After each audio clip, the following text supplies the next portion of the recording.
아까 말한 그 이중매매는요, 시험에서도 사례 문제 등으로 워낙에 많이 출제되는데 그 외에도 이제 배울 게 좀 있어요. 그 나머지 거는 나중에 실력이 좀 쌓인 상태 배우기를 하고, 그 다음에 이제 불공정한 법률행위 104조.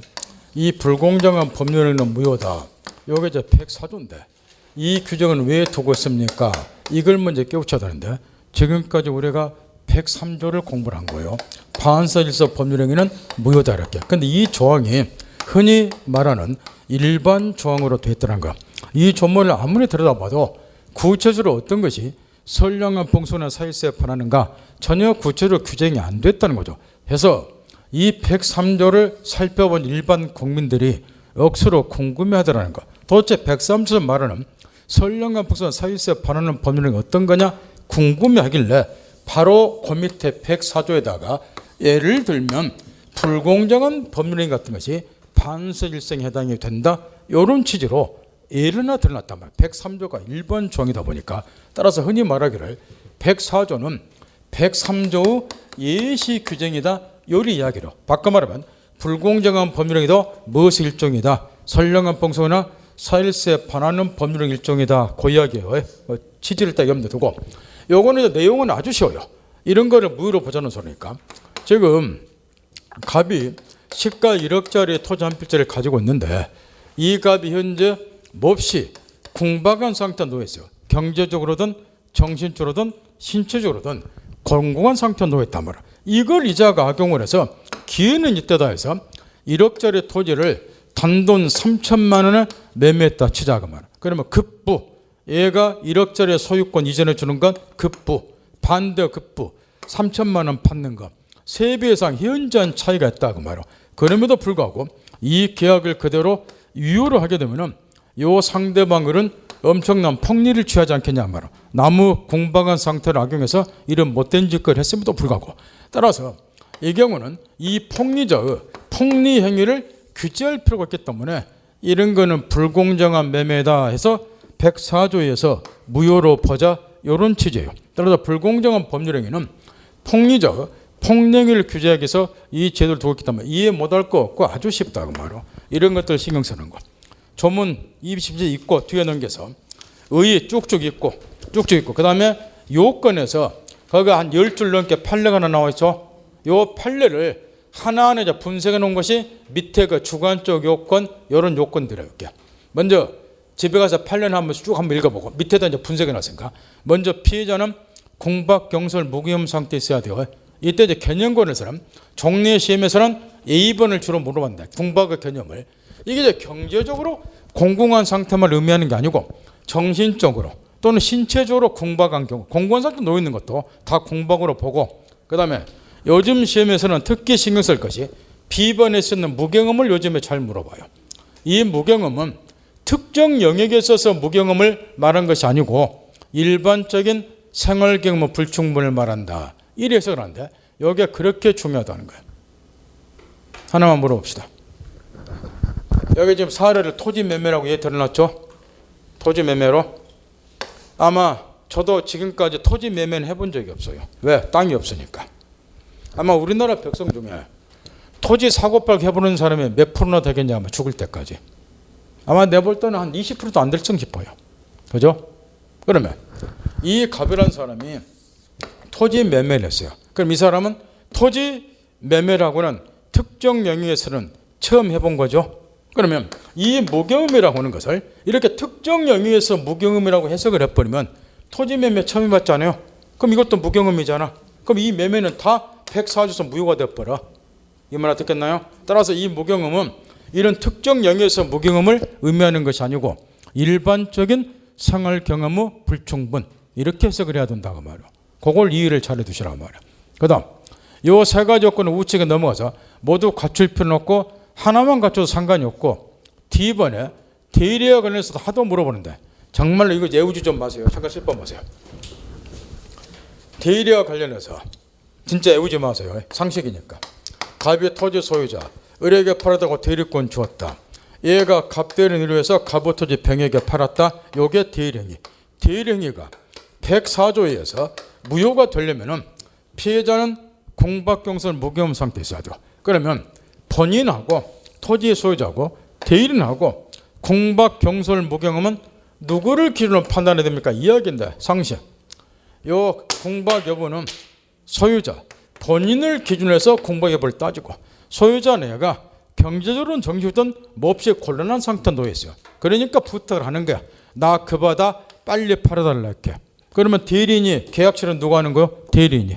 그러면 계약처리한 대리인이 경솔하게 무경험 세상 물정 모르고 계약 체결했다. 그러면 104조서 무효 이렇게.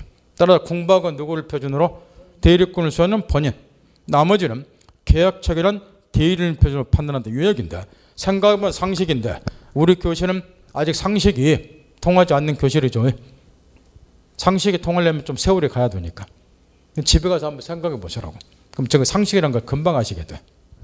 그 다음 폭리자 악이 이 피해자가 공박, 경솔, 무경험 상태에 따라서 언제나 이게 무효가 되는 거 아니에요. 이런 상태에 놓였다는 것을 상대방 알고서 이걸 악용하는 의사를 가지고 있어야 돼요. 기회는 이때다 이렇게 악용을 해야 되니까 동그라미 니은번. 객관적 요건은 급부하고 반대급 사이 현저한 불균형이 있어야 되는데 몇 배 정도 차이가 있어 현저한 불균형이 있는가? 104조에는 그건 안 나와 있죠. 나올 수가 없죠. 민법은 산수 공부하는 거 아니에요. 그러니까 4배 이렇게 법에다 명시해 놓을 수가 없다고. 따라서 요거는 이제 구체적 개별적 사안에 따라서 사회 통념, 민법 잘 쓰는 사회 통념에 따라서 현저한 불균형인가 여부는 판단하면 되는 거예요. 3배다 4배다 이런 건 없고 사건을 보면 어떤 거는 3배 차 나면 현저한 불균형이 있다고 보는 판례도 있고 어떤 거는 4배 차 났을 때 현저한 불균형이 있다고 보는 판례도 있으니까 개별적인 사안에 있어서 사회 통념을 따라 판단하면 되니까 굳이 몇 배 묻지 마시라고. 그러면 저 또 혈압이 한 50은 올라가 볼 거예요. 저분이 산수 공부하시나 그러고. 그 다음 요즘 시험에서 자주 물어보는 판례가 제일 밑에 니은번이에요. 현저한 불균형이 있는가? 어떤 법률 행위가 불공정한 법률에 해당하는 여부는 언제를 기준으로 판단합니까? 아까 103조에서 어떤 법률 행위가 반술성에 해당되는 여부는 언제를 기준으로 판단한다고 나왔나요? 법률 행위실 기준. 이것도 마찬가지예요. 따라서 29페이지 판례에서 첫 줄 어떤 법률 행위가 불공정한 법률에 해당하는가 여부는 언제를 기준으로 판단하시나? 법률 행위실을. 그게 기본 원칙이에요. 항상 계약 체결 당시를.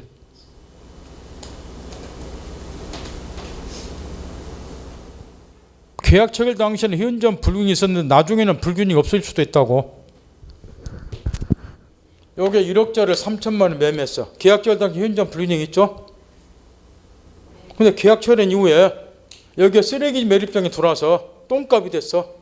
체결 이후에 4천으로. 그러면 계약 체결 이후를 보면 현저한 불균형이 없잖아. 그래서 이런 게 중요하다고. 언제를 기준으로 판단해야 돼요? 법률 행위실을 기준으로. 왜 이런 게 중요하고 시험에 나온지는 그 이유는 알겠죠. 그걸 점검 딱 하고. 그 다음 뒤에 입증 책임. 이 경우에 이제 이 계약의 불공정한 범죄 무효가 되려면 객관적으로는 현저한 불균형이 있고 주관적으로는 피해자가 공박이나 무혐의 상태고 그걸 내가 악용 의사를 가지고 있어야 돼. 이런 요건을 갖춰야 되는데 이런 요건은 누가 입증해야 됩니까? 모조리 객관적 요건은 주관적 요건이든 무효를 주장하는 자가 입증하도록 되어 있네요. 그럼 여기서 무효를 주는 자는 왼쪽 피해자 갑이죠. 그럼 이 사람이 자 모든 걸 입증을 해야 돼요. 재판장 소송이 붙으면 요거는 현저한 불균형이 있어요. 계약 처리된 게 나는요 공부한 상태에 있었고요. 얘가 이걸 악용을 했어요. 싸그리 얘가 입증한다는 거. 그 다음 효과 면에서 동그라미 2, 3번이 그렇게 중요한데 불공정한 법률과 무효인 경우에 추인이 가능한가? 추인은 무효를 유효를 하겠다는 의사표시죠. 그 다음에 전환이 허용되는 거 이야기인데 특히 동그라미 3번에 거기 보면 2011년도 판례가 나오는데 이 판례 때문에 불공정한 법률행위 시험 문제 요즘에 지겹도록 출제가 되고 따라서 동그라미 2번 추인 문제와 전환 문제 이 두 개가 집중 출제가 돼요. 지금 이거 가르쳐줘야 쏘는 말이니까 이거 가르쳐주면 또 30분이 날라가 버려. 따라 뒤에서 무효 취소 배울 때 무효인 법률 추인하고 전환이 나오는데 뒤쪽에 동그라미 3번 중요하다고 하는 판례 있죠. 요게 집중 나오는데 요게 114페이지에 또 나와. 뒤에서.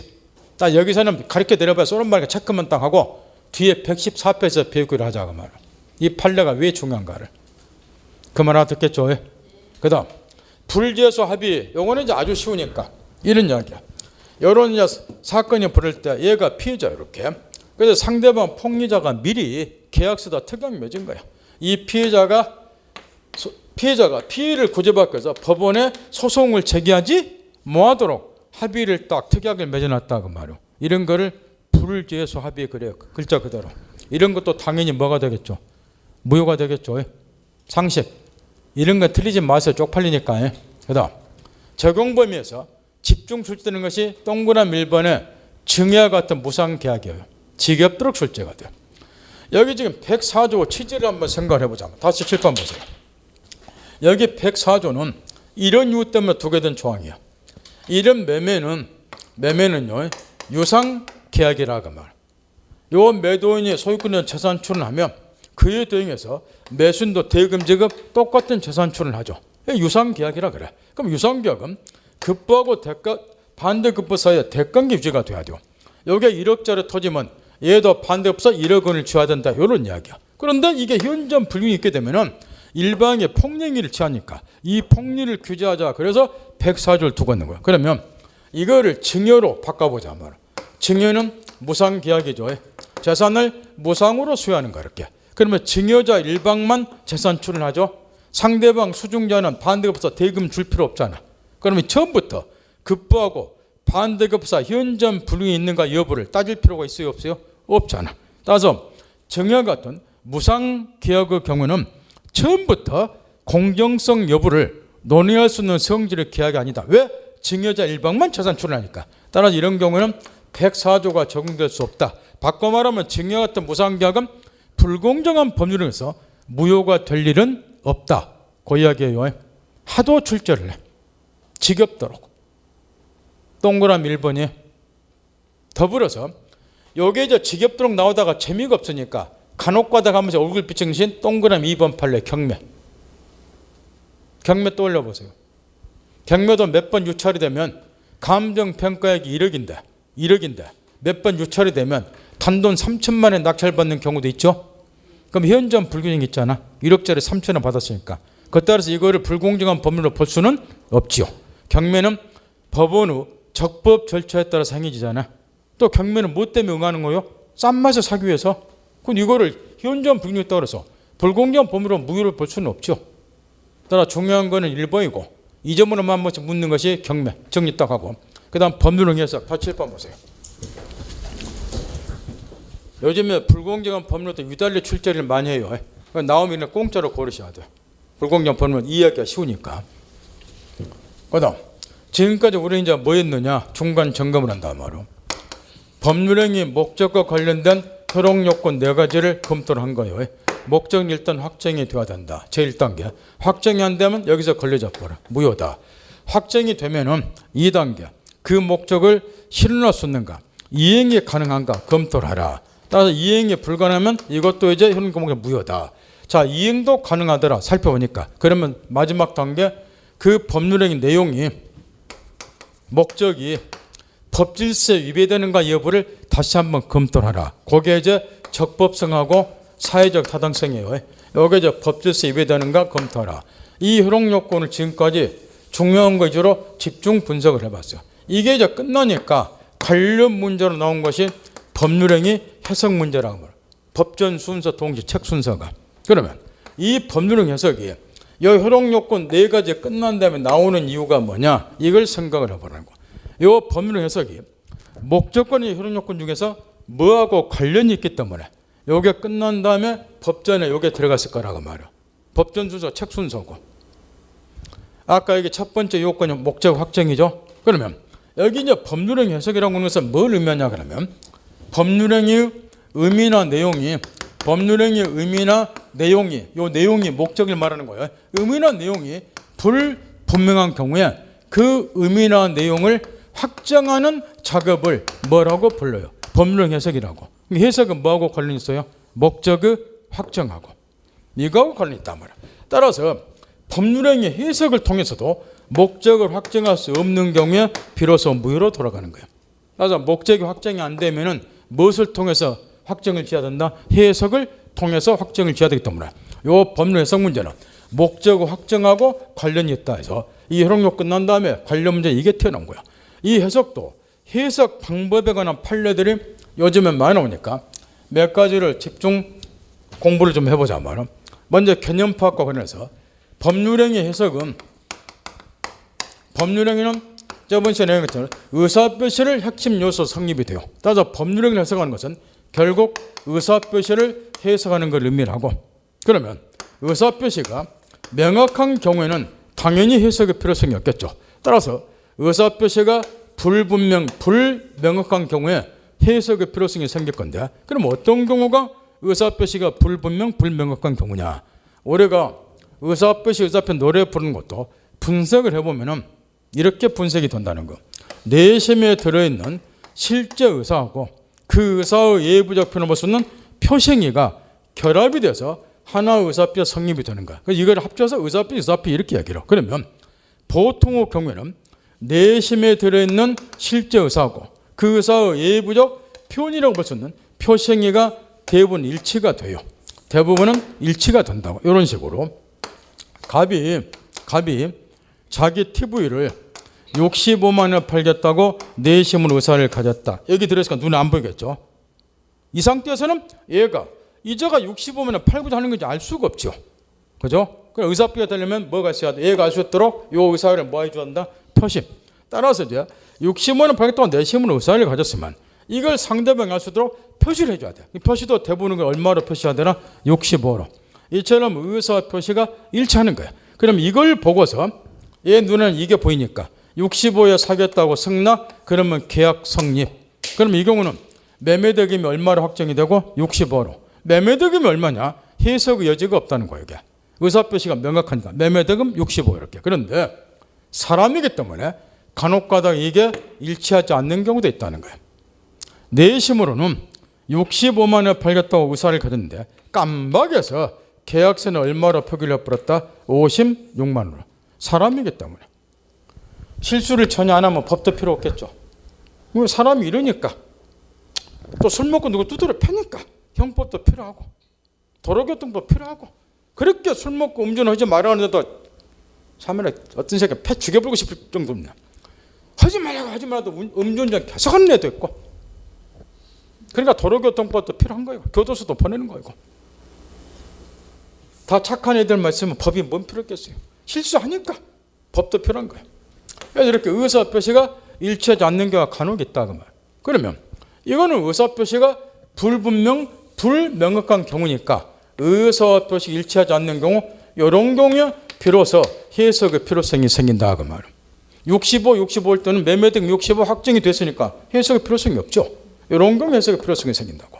해석이라는 건 이런 걸 먼저 염두에 두고 해석 방법이 요즘에 시험에 많이 나오니까 여기 이제 법률형 해석은 확정하고 관련이 있다. 이걸 항상 염두에 두고 그러니까 순서대로 공부를 해야 되니까 이렇게.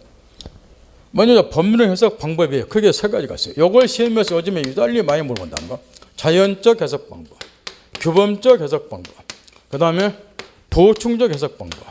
이 세 가지 해석 방법이 있는데 먼저 자연적 해석 방법은 토의자 진위 실제 의사, 거기 보면 내심적 교과사라는 말이 나왔는데 이걸 또 다른 말로는 내심적 교과사 이렇게도 얘기를 한다는 거.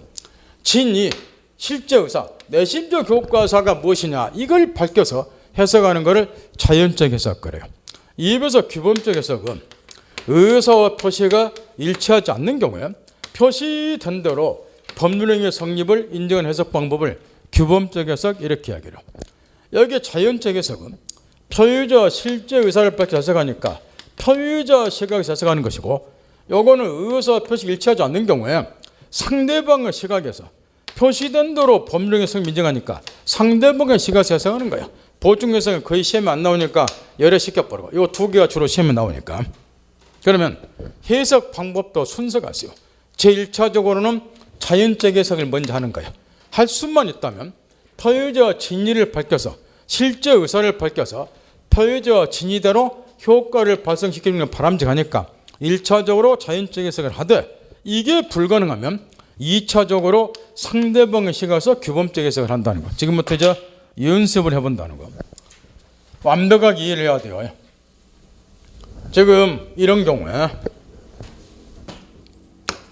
방금 이 사례를 놓고서 갑이 TV를 내심으로는 65만 원 팔겠다고 의사를 가졌는데 계약서 눈에 안 보이고 여기 들었으니까 깜박에서 56만 원 표시를 했다. 얘가 이걸 보고서 56만 원 사겠다고 성납. 일단 매매 계약은 성립은 됐다. 근데 이제 계약의 내용에서 가장 중요한 것이 목적물이 뭐냐, 매매대금이 뭐냐, 매매대금이 얼마냐 이런 게 중요할 건데 이 사례의 경우는 매도인의 실제 여사는 65, 표시된 거는 56. 의사와 표시 일치하지 않죠? 그럼 이 경우에 이 매매 계약의 내용으로서 중요한 것 중 하나인 매매 대금을 얼마로 할 것인가? 요게 지금 불분명하다 그 말. 그러니 해석을 통해서 매매 대금을 확정 짓자 이런 거를 법률형 해석. 법률형이 의미나 내용 중에서 매매 대금이 불분명. 의미나 내용이 불분명한 경우에 의미나 내용을 확정 짓는 작업 이런 걸 해석그래요. 65로 하자, 56으로 하자 이런 걸 확정하는 거를 법률형 해석. 물론 이제 이 경우에 어떤 해석 방법을 정식에 따라서 매매 대금이 이렇게 될 수도 있고 이렇게 될 수도 있어요. 먼저 지금부터 가정을 한다는 거예요. 이런 전제 조건을 딱 주어요. 문제 사례를 낼 때도 첫째, 지극히 외적인 경우지만 상대방이 표의자의 내심적 효과사를 알고 있는 경우.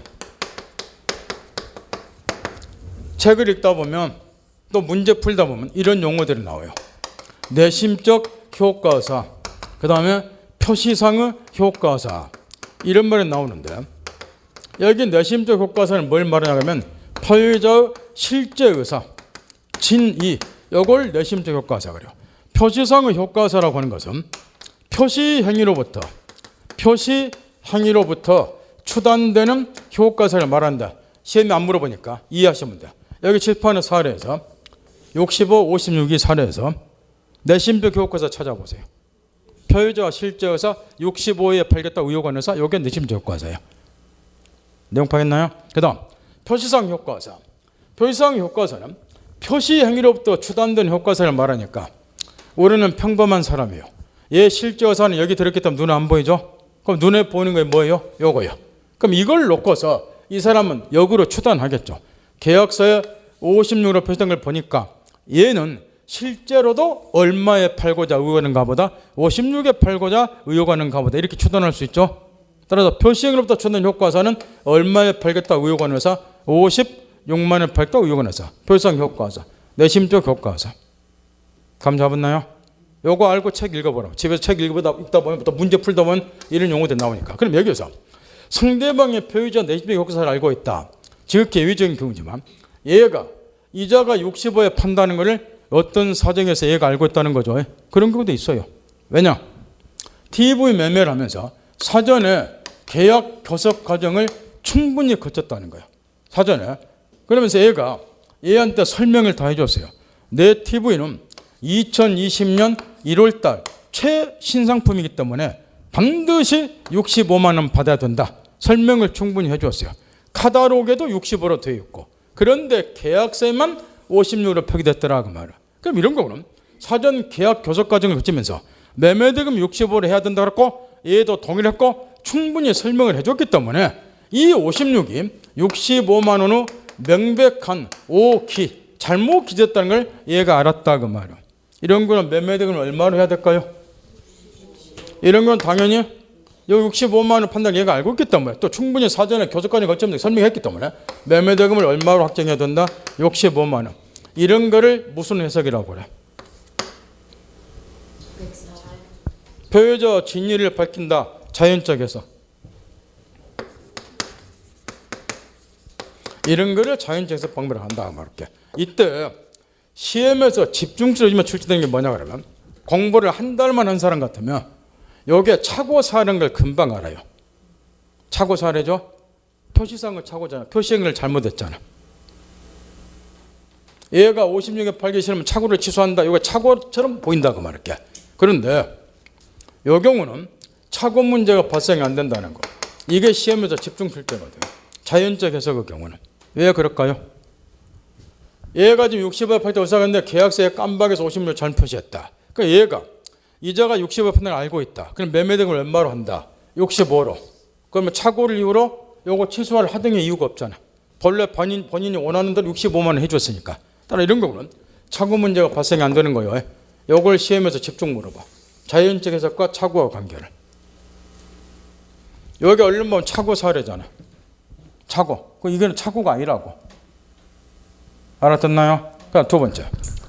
이거는 이제 외적인 경우가 대부분의 경우는 상대방의 표의자의 내심적 효과를 안다, 모른다? 모른다. 이게 대부분이에요. 모르고 있는 경우에는 어쩔 수가 없어요. 이자의 실제 의사를 얘가 모르기 때문에 얘 눈에 보이는 대로 매매대금을 이 경우는 얼마로 할 수밖에 없어. 56만 원으로. 이렇게 해석하는 거죠. 무슨 해석 그래? 규범적 해석이라 그래. 의사와 표시가 일치하지 않는 거예요. 표시된 대로 계약의 성립을 인정.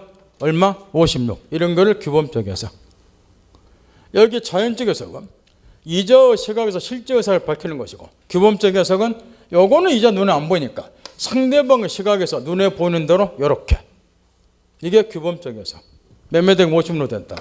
실제 이런 사례 문제 우리 시험에 출제된 게 있고, 이런 거는 1초만 답을 고르죠. 사례 딱력 이게 무슨 해석이야? 이렇게 물어보는 문제가 나왔을 때 이때 이제 묻는다고 말이요. 얘는 규범적 해석은 매매대금 지금 56으로 확정이 됐죠. 그럼 얘는 원래 얼마에 팔고자 의사를 가진 거예요? 65요. 근데 56에 팔면 열받죠? 경제적으로 불이익을 입죠? 그 불이익을 면하는 방법이 뭐가 있나요? 이럴 때 56으로 팔기 싫으면 뭐 하라는 거예요? 그러지 요걸 착오리로 취소하라고 말이에요. 그래서 규범적 해석의 경우에 무슨 문제가 생기느냐? 착오 문제가 발생이 되는 거예요. 이때 이제 착오를 이유로 취소하면 돼. 56에 팔기 싫으면. 그 자연적 해석은 착오 문제가 발생한다고. 이걸 완벽하게 이해하고 있어야 돼. 갖고 놀 정도로. 지겹도록 요즘 시험에 이걸 많이 물어봐. 해석과 착오와 관계를. 이 말을 알아듣겠나요? 요거를 확정이 돼야지 얘가 나 이렇게 팔기 싫은데 하고 취소하겠지. 착오를 이유로. 이렇게 되면 취소할 필요 없잖아. 자연적 해석은 착오 문제가 안 생기는 거야. 이해할 수 있겠죠? 책으로 돌아가서 법률에서 의 딱 있고 밑으로 내려서 해석 방법에서 동그라미 보면 자연적 해석, 표의자와 진리를 밝혀서 내심적 효과사라고 쓰였죠. 실제 의사 밖에서 해석하는 방법이다. 거기 오표시 무이온치란 말에 가로를 닫고 쓰여있죠. 이 판례와 관련해서 압도적으로 시험에 출제된 판례가 그 밑에 매매계 당사자가 집어넣어 차고 이렇게 해서 한 7줄 써진 93년 10월 20일에 판례 있죠. 요게 시험에 쏟아넣어 한 10몇 번 나왔을 건데 거기 지금 얘가 좀 뜬금없이 오표시 무이온책을 자연적에서 가로열고 써놨는데 이게 무슨 말이냐 그러면 이 자연적 해석이 보충 해석은 시험에 그 안 넣으면 열에 시켜버리고 바쁘니까 이 자연적 해석이 전형적으로 적용되는 경우 어떤 경우가 있는가? 대표적으로 두 가지의 경우가 있다는 거예요. 자연적 해석 방법에 적용되는 대표적인 사례가 거기 하나가 오표시 무해의 원칙이 인정되는 경우고 오표시 무해의 원칙이 그 다음에 또 하나는 우리가 저번 주에 상대방 없는 단독에 공부한 적 있었죠? 대표적으로 뭐가 있었나요? 상대방 없는 단독이 내가 얘 들어줬는데 유언, 유정 같은 거에 그게 왜 상대방 없는 단독인지 설명도 다 해줬죠 저번 주에 일주일만 그런 말을 이야기해주면 들어본 기억이라던 표정을 지어줘야 된다고. 그 설명할 때 안 들으니까 들어본 역사가 없는 표정을 지어버린 거예요. 그래서 설명할 때 집중해서 설명 들으려는 거예요. 이 상대방 없는 단독행위 유언의 유증처럼 상대방 없는 단독에는 상대방이 없잖아요. 그러니까 규범적 해석을 할 수가 없는 거예요. 규범적 해석은 누구 시각에서 하는 거예요? 상대방의 시각에서.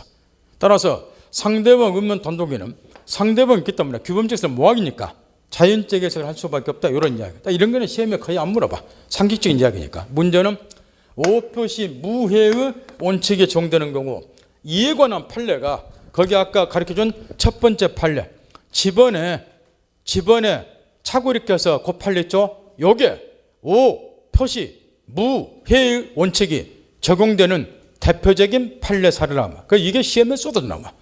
그러면 오표시 무해의 원칙은 뭘 말하는가? 이런 걸 말한다고 말이야. 오표시 무해의 원칙은 하도 시험에 출제를 해요.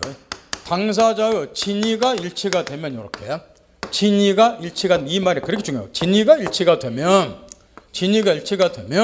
자 뜻풀이 해보자 말이요. 오 표시가 잘못됐다 그 이야기겠죠. 한자로 쓰면은 따라서 진위가 당사자 진위가 일치가 되면 설사 표시가 잘못되더라도 해를 없을 묻자고 해를 끼치지 않는다 그 말이야. 딱 이쁘게 포장하면 당사자 진위가 일치가 되면 오 표시가 잘못되더라도 계약의 성립에는 아무런 영향이 없다. 이런 원칙을 오 표시 무해 원칙 그래요.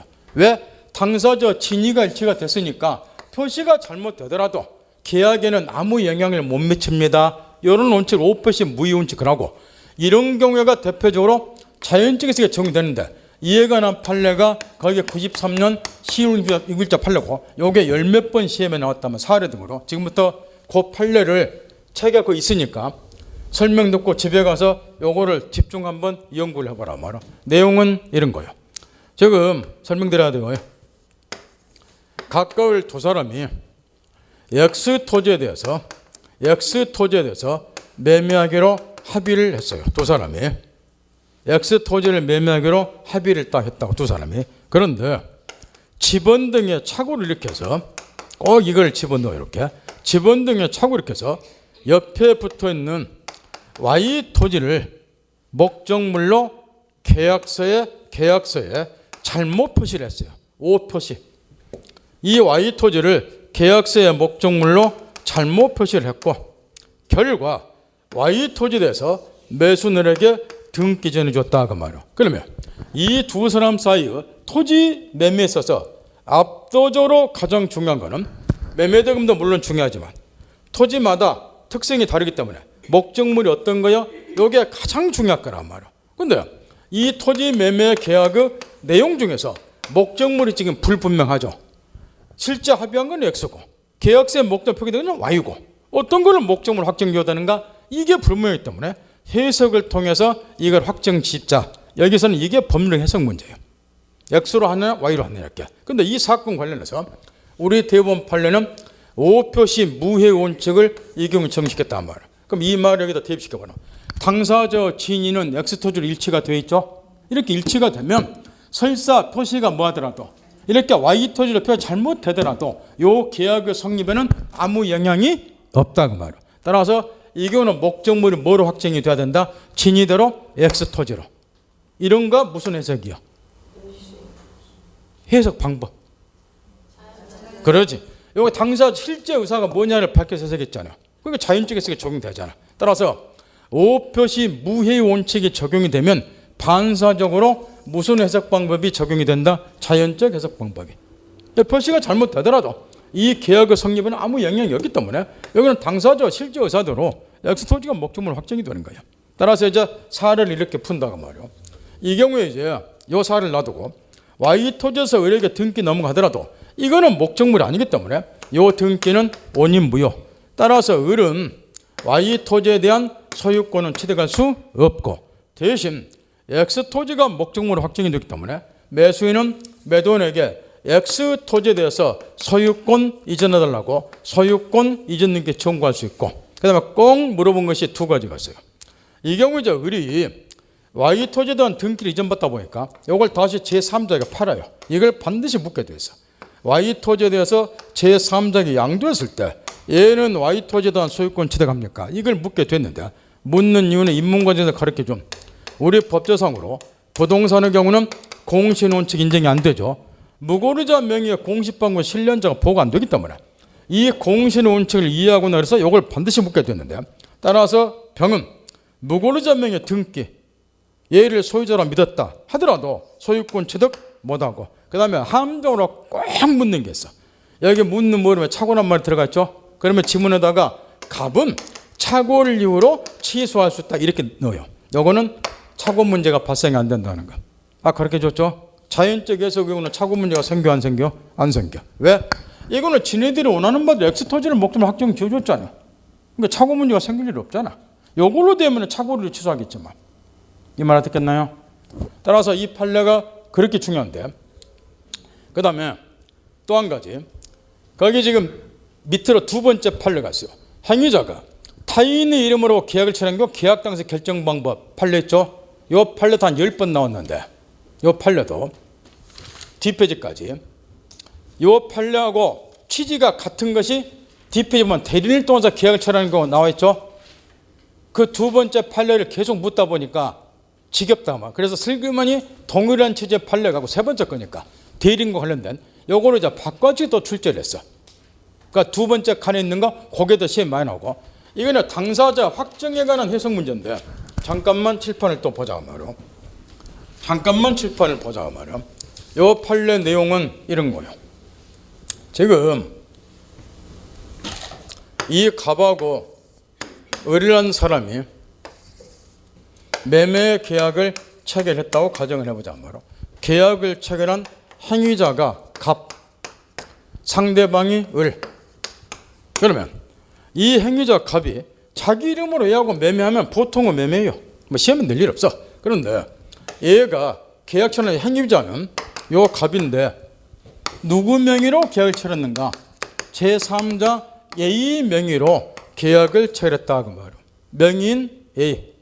자기 이름으로 매매한 게 아니라 A 이름으로 매매를 했다 그 말이에요. 그러면 행위자는 갑, 명의인은 A. 이 경우에 요 매매계약 당사자는 행위자로 봐야 되냐, 명의인으로 봐야 되냐, 요걸 묻는 판례인데요. 사례 먼저 볼 때 가장 핵심이 뭐냐 그러면 당사자 먼저 찾는 거예요. 당사자가 누구냐 그걸 확인해야지 법리관계를 빨리 해결한다고 말이에요. 그러면 계약자는 행위자는 갑이고 명의는 A인데 요 매매계약 당사자를 두 놈 중에 누구로 볼 것인가 요걸 확정지어라 그 얘기인데 이와 관련해서는 제1단계로 자 읽어보자 말이에요. 제일 밑에 두 번째 줄 행위자 또는 명의인 가운데 누구를 당사자로 할 것인지에 관해서 찾나요? 제일 밑에 줄 행위자와 상대방 의사가 일치한 경우는 일치하는 의사대로 당사자를 확정하라는 거예요. 그렇게 쓰여있죠? 이런 거를 무슨 해석 방법 그래? 무슨 해석 할까요?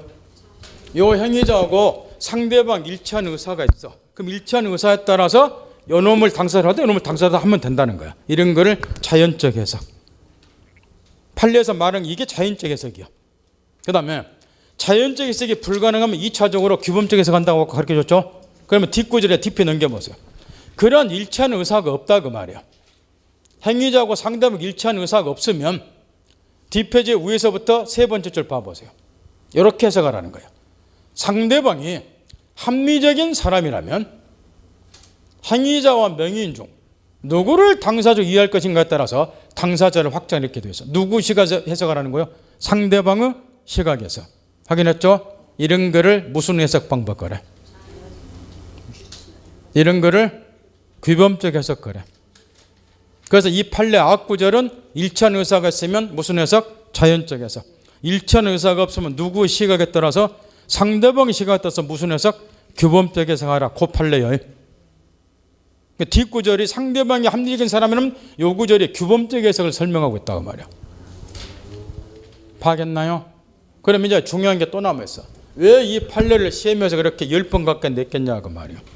이유가 있다고 말이야.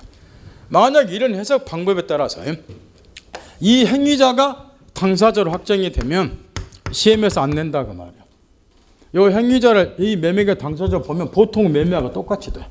그런데 해석의 결과 행위자 말고 명의인이 당사자로 확정이 됐다 그 말이야. 이게 문제라고 말이야. 계약처한 자는 갑인데 요 매매계약 당사자는 A다 그 말이야. 명의인이 당사자로 확정이 됐다. 요게 또 시험에 쏟아 나온다고 말이야. 하나만 물어봅시다. 이 경우에 계약 체결은 얘가 했는데 명의인이 당사자로 확정이 됐다. 그러면 이게 시험에 또 쏟아져 나오는데 뭐 때문에 시험에 낼 것 같나 이게? 상대가 어떻게? 이런 거는 뭐인가요? 요 갑이 을하고 토지 매매를 했어요. 그 지 이름이 아니라 A의 이름으로 매매를 했어요. 뭐인가요 이게? 대리죠? 대리. 대리인이 계약 체결하지만 지 이름이 아니라 누구 이름으로? 본인 이름으로 하잖아. 나는 A의 대리인이다. 이렇게 하면 매매하잖아. 따라서 요 명의인이 대리에서는 이 본인이 당사자잖아. 이렇게 당사자가 되니까. 따라서 이 명인이 당사자가 되면 이렇게 당사자가 된다는 거예요. 이게 뭐로 연결이 되느냐? 대리 문제로. 그래서 이게 대리에서 또 시험에 쏟아져 버려. 요 대목에. 그래서 이 판례가 엄청나게 시험에 나온단 말이야.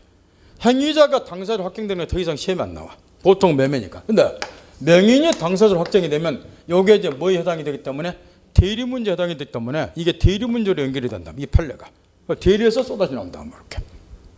그다음 거기 이제 규범적 해석과 관련해서 하기 전에 거기 판례 밑에 중요한 것은 해가지고 찾았나요? 자연적 해석의 경우에는 그릇된 표시에도 불구하고 당사자가 일치해서 상각한 의미로 흐르게 생기기 때문에 착오 취소는 인정될 여지가 없다. 찾았나요? 여기 핵심이에요. 자연적 해석에는 무슨 문제가 생길 수가 없다. 착오 문제가. 왜? 당사자가 원하는 바대로 법률 효과가 발생이 되니까. 이게 시험에 쏟아나온다는 거예요. 사례 문제로 외압에 아무 의미가 없어. 외압에 아무 의미가 없고 아까 가르친 것처럼 아까 이런 사례도 마찬가지고 착오 문제를 꼭 집어넣으니까 속지 않도록만 조심하라 말이야. 그다음 규범적에서 요거는 이제 자연적 해석을 할 수 없을 때 상대방의 시각에서 표시된 대로 법률의 해석을 인정하는 거니까 규범적 해석은 따라서 규범적 해석의 경우는 우측에 넘어가서 판례 밑에 찾나요? 세 번째 줄 봐보세요. 아주 중요한 구절이 거기 쓰였어요. 그 결과 둘이 부르자 뭐가 둘인지는 내가 모르겠지만 발견할 때는 착오로 돼서 취소가 고려된다. 핵심 포인트. 아까 규범적 해석에는 무슨 문제가 생기더라? 착오 문제가. 아까 그렇게 들었잖아. 따라 규범적 해석의 경우 아까 이런 경우 65, 56 했을 때 56으로 확정이 되면 표의자는 이를 팔면 경제가 불리깁잖아. 팔기 싫으면 착오를 취소하잖아. 무슨 해석의 경우에? 규범적 해석이에요. 그게 핵심이에요. 착오와 관계를 자연적에서 규범적에서 정리 꼭 하셔야 돼. 일단 그 정도만 해두시라고. 이 범준에서 주로 시험에 나오니까. 나중에 실력이 쌓이면은 여기 법률형 해석은 실무에서 계약 처리과 관련해서 엄청나게 중요한 역할을 해요. 법률형 해석 문제가. 실무에서 계약 처리할 때. 이것까지 지금 가르쳐주면 진도 못 나가고 또 여러분 머리에 쥐내리니까 지금 이거 가르친 것도 못 알아들으니까 일단 이 기초를 이해해두고 다음번에 이제 여기에 실무에서 법률형 해석 일처리할 때 얼마나 중요한 역할을 하는가. 오늘 배운 것 중에서 목적의 적법성 문제하고 그 다음에 법률형 해석 문제하고 요 두 가지는 여러분 증 따고 증 딸란가 어쩌란가 내가 모르시겠지만 기도는 내가 간절히 하고 있지만 요즘 약발이 안 먹혀서 떨어진 사람이 의외로 많아요. 기도를 간절히 하고 있음에도 불구하고 증 따서 실무에 나가면 돈을 좀 많이 벌어야 되지 않겠냐 말이야. 다른 중개업자보다는. 실무하고 관련 있는 것이 적법성 문제하고 해석 문제예요. 그러니까 다음번에는 어느 정도 여러분 이해가 되면 실무에서 계약처에 관해서 법률형 해석이 얼마나 중요한 역할을 하고 그런 걸 가르쳐 줄 거라고 말이야. 그러니까 두 가지는 꼭 이해주로 정리를 꼭 하셔야 돼. 실무에서 써먹어야 되니까. 적법성하고 해석 문제는. 그 다음 나머지는 무시해도 되고 35, 36페이지 다 무시하라는 거죠. 그 다음에 뒤에 넘겨보세요. 의사표시. 지금까지 우리 뭐 했나요? 목적과 관련된 효력요건 4가지 검토한 거예요. 관련 문제로 법률형 해석까지 이제 끝낸 거예요. 그러니까 이제 그 다음에는 뭐로 넘어가요? 의사표시와 관련된 효력요건으로. 그게 이제 37페이지. 그 의사표시 요 부분이에요. 이렇게. 이따가 자세히 살펴보도록 하고 마지막 시간이니까 딱 5분만 쉬고 들어오세요. 5분만.